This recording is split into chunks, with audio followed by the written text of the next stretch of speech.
Tango mokili eboyaka, te tango lola etatulakai. Tango mokili efingaka, te tango lola etombolaka. Nalingi Yesu, baye bakumbo ya Nzambe na ngai.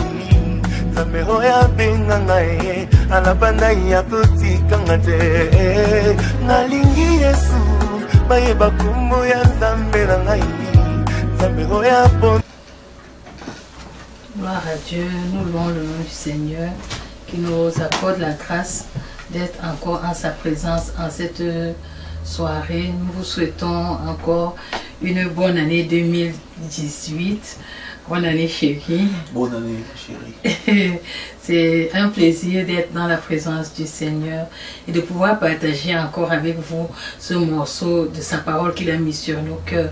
Nous prions que le Saint-Esprit prenne contrôle tout et qu'il prenne la première place et qu'il dirige toutes choses. En cette journée, nous aimerons partager sur les rendez-vous divins. Le rendez-vous divin. Qu'est-ce qu'un rendez-vous divin? C'est ce que nous allons essayer de comprendre parce que nous savons que durant toute notre vie, nous fixons des rendez-vous avec des amis, que ce soit en groupe, que ce soit à deux. On prend des rendez-vous, parfois même avec son amoureux, on peut prendre un rendez-vous. Mais qu'est-ce que c'est qu'un rendez-vous divin et pourquoi parlons-nous du rendez-vous divin? Quel est l'impact du rendez-vous divin dans nos vies? Tel est le thème que nous voulons aborder aujourd'hui. Ouais, un rendez-vous divin, c'est vraiment d'être très important, de vous attacher à votre tout ce qui est divin, tout ce qui provient de la part de Dieu. C'est vraiment important dans votre vie pour cette année. Vous puissiez quand même vous racheter et vous attacher à tout ce qui est divin, qui provient de la part de notre Dieu éternel des armées tout-puissant. C'est là est très important d'avoir toujours un rendez-vous divin. Oui, le rendez-vous, généralement, c'est une rencontre, comme je l'ai dit tout à l'heure, c'est une rencontre prévue entre deux personnes. Elle a généralement lieu dans un lieu précis, à une heure fixée, où les deux personnes tombent en accord.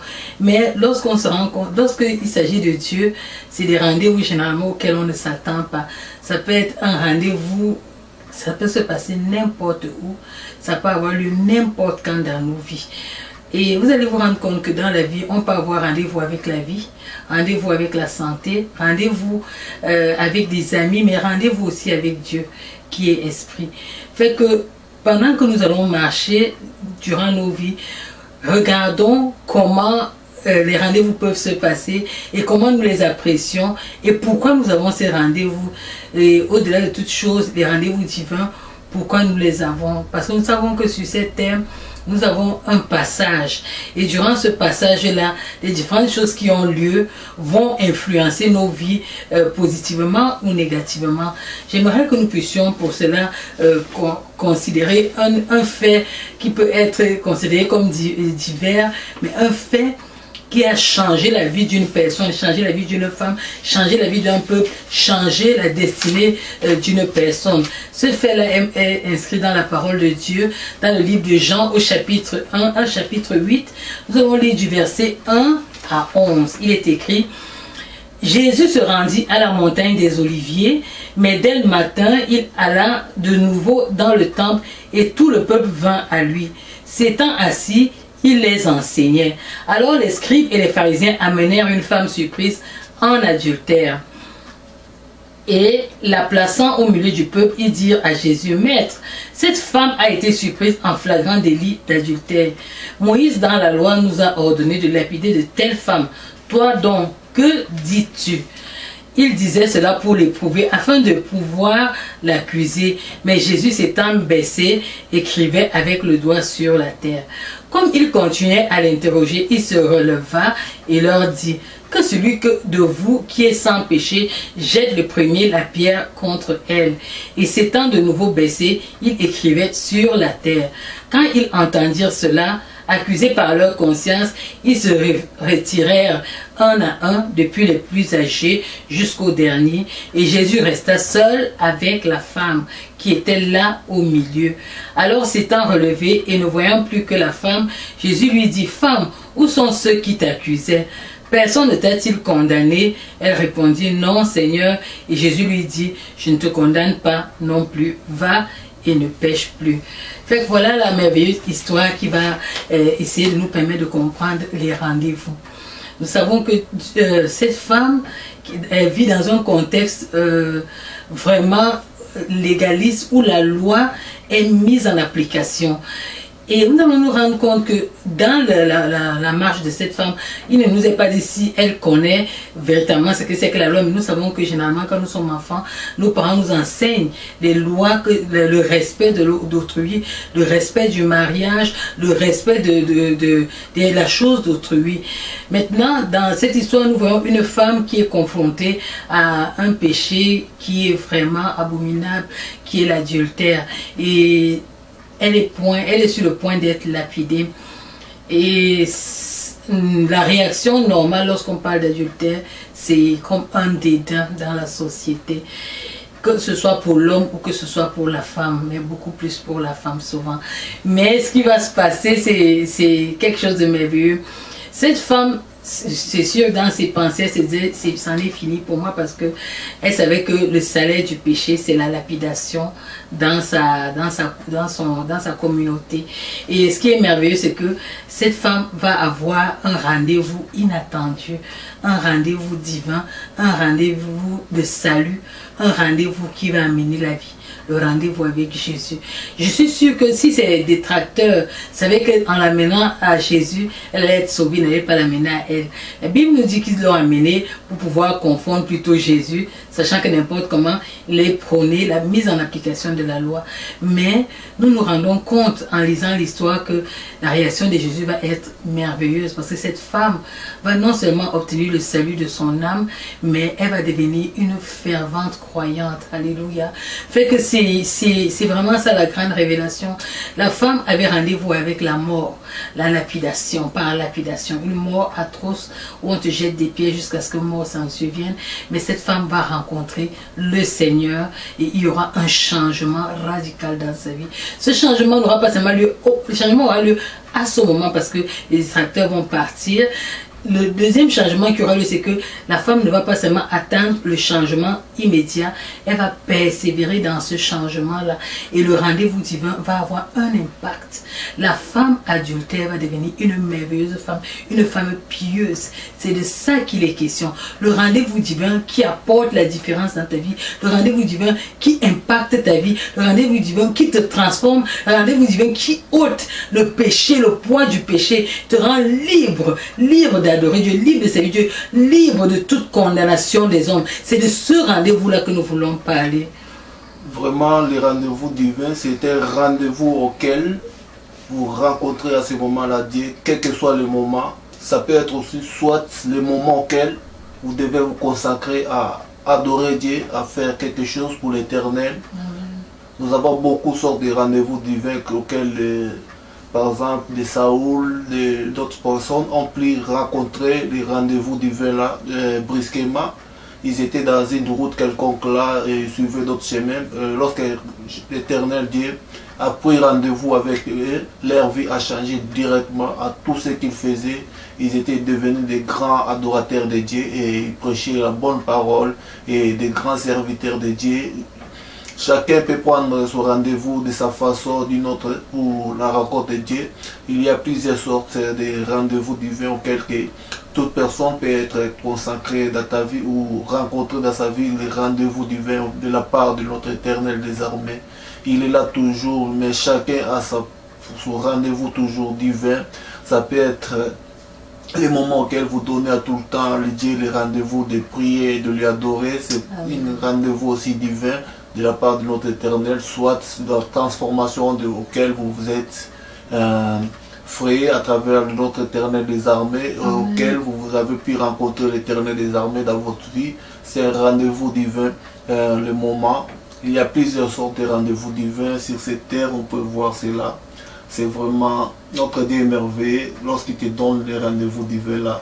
il agit toujours. Amen. Ce que tu dis est vraiment merveilleux. Je suis tellement édifiée. Les rendez-vous sont vraiment différents. Comme tu as dit, nous pouvons prendre rendez-vous tous les jours avec Dieu et aller nous tenir à ses pieds, écouter sa parole, être béni, le louer, l'adorer et pencher nos cœurs, causer avec lui et puis aussi l'écouter. Tu sais, parfois, il y a des gens qui ont rendez-vous avec Dieu, mais ils partent seulement parler à Dieu. Ils ne savent pas que les rendez-vous avec Dieu sont des rendez-vous fructueux où tu parles à Dieu et il te revient.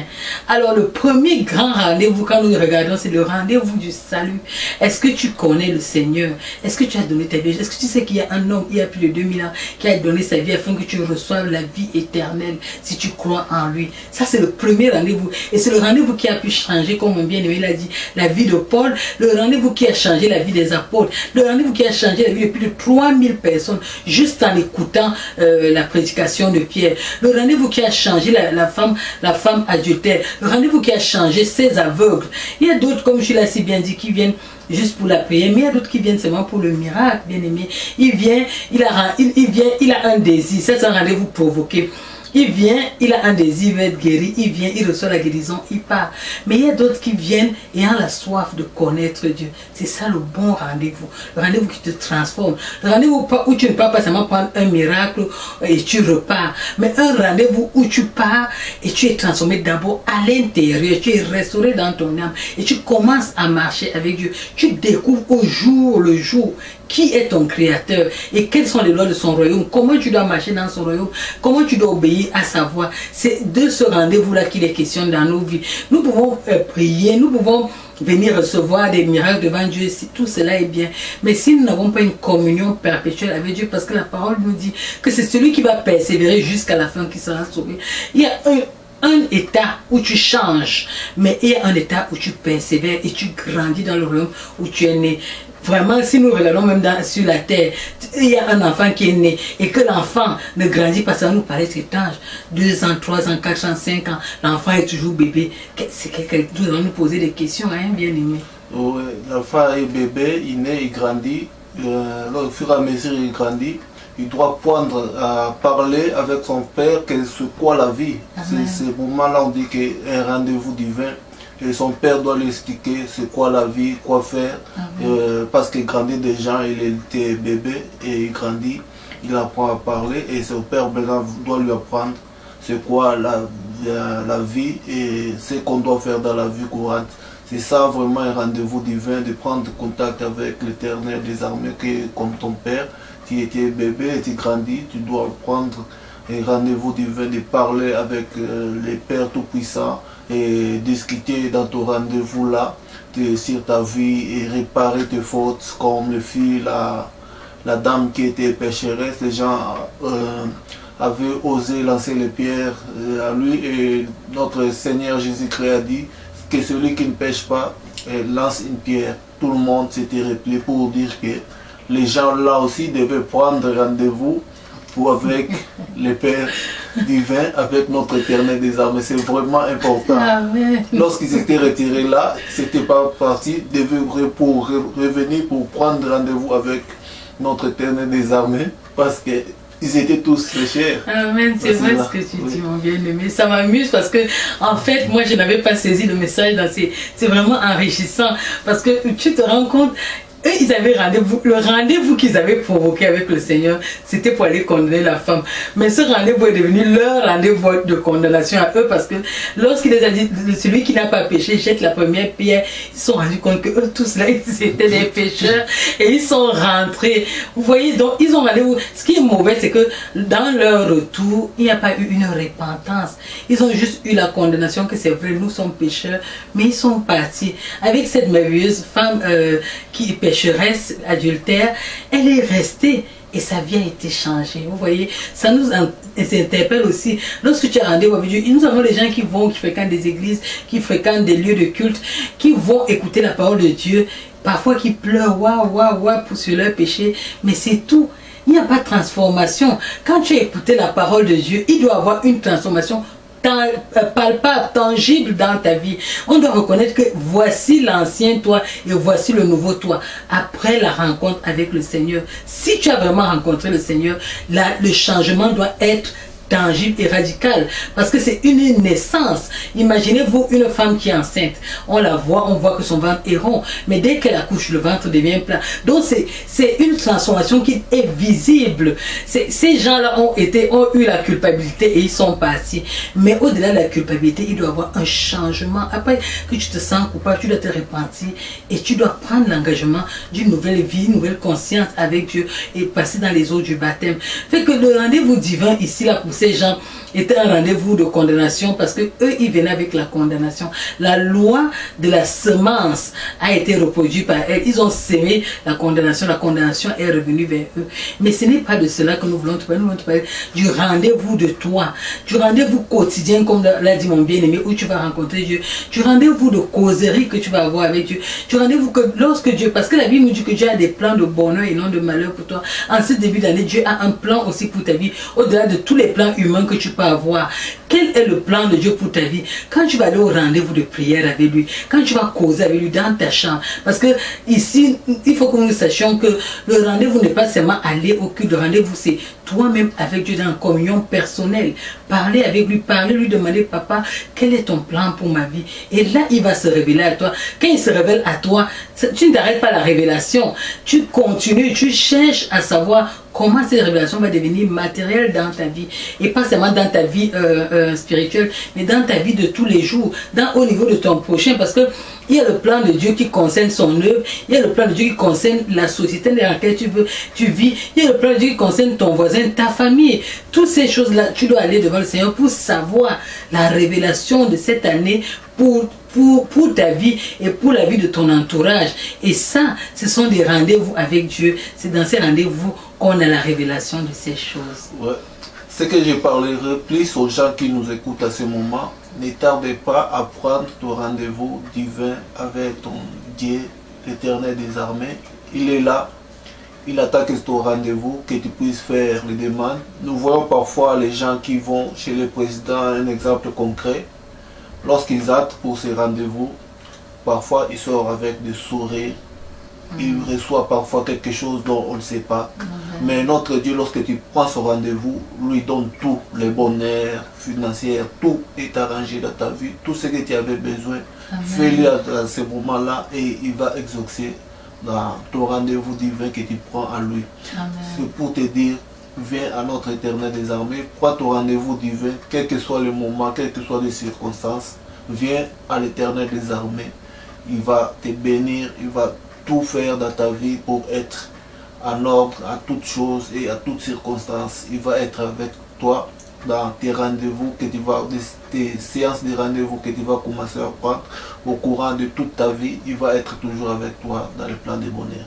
Alléluia, ça fait que, comme l'a si bien dit mon bien-aimé, donc l'appel est lancé pour quiconque nous écoute. Prends rendez-vous avec Dieu. Si tu ne connais pas comment prendre rendez-vous avec Dieu, mon bien-aimé le dit souvent, à la fin de nos vidéos, nous avons notre adresse, nous avons nos coordonnées, tu peux nous contacter et nous pourrons t'enseigner comment on peut prendre rendez-vous avec Dieu. Il y a des rendez-vous provoqués, il y a des rendez-vous Dieu vient tout simplement te rencontrer. Pour Saul qui est devenu Paul, Dieu est venu le rencontrer à cause de ses actions. Il voulait faire l'œuvre de Dieu et il était dans l'erreur. Mais pour la femme adultère, Dieu est venu la rencontrer, elle ne savait même pas. Pour le gars, le bandit à la croix, Dieu est venu le rencontrer au moment où il allait mourir. Il s'est repenti, le Seigneur l'a rencontré et il a eu le salut. Pour beaucoup de personnes comme ça dans le monde, il y a eu cette rencontre-là. Il y a ceux même qui ont été martyrs, qui sont chrétiens, qui ont été martyrs, ils ont rencontré Dieu. Fait que tu ne connais pas, demain appartient à Dieu. Tu ne connais pas ce qui peut t'arriver d'ici demain. Si tu as l'opportunité, l'occasion de rencontrer Dieu aujourd'hui, n'hésite pas, mets ta vie en règle, rencontre Dieu, parle-lui et il te fera du bien. Ouais, c'est vraiment très important dans nos vies de prendre toujours rendez-vous avec Dieu avant de faire toutes choses. Prends rendez-vous avec ton Dieu, prie et Dieu va répondre à cet rendez-vous, il va te dire quoi faire et c'est un moment aussi exemple de prendre rendez-vous divin avec Dieu. Et tout problème que tu as, prends rendez-vous, toutes décisions que tu as à faire, tu dois prendre toujours rendez-vous divin. Les rendez-vous divins, c'est pas une fois, il y a des circonstances d'une grande rendez-vous où on peut voir faire une réservation d'une grande rendez-vous, mais on peut le prendre tous les jours dans notre vie et dans notre marche. En cas de problème que tu as, tu dois prendre rendez-vous avec notre Dieu à tous les jours et à toutes circonstances et marcher vers sa voie. Amen. Amen. Fait que voilà le message que nous avions pour vous aujourd'hui en cette nouvelle année. L'année où tout commence, une année de bénédiction, de paix, de prospérité, une année de visitation spirituelle, une année de profondeur spirituelle. Nous t'encourageons pour pouvoir tenir ferme dans cette année, de prendre rendez-vous avec Dieu. Prends rendez-vous avec Dieu. Que le Seigneur te bénisse. Soyez bénis. Soyez bénis et bonne année.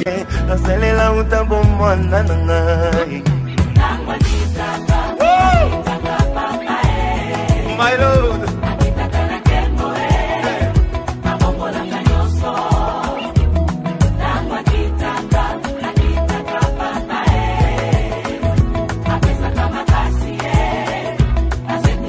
J'ai envie de pousser de cris de joie, my God.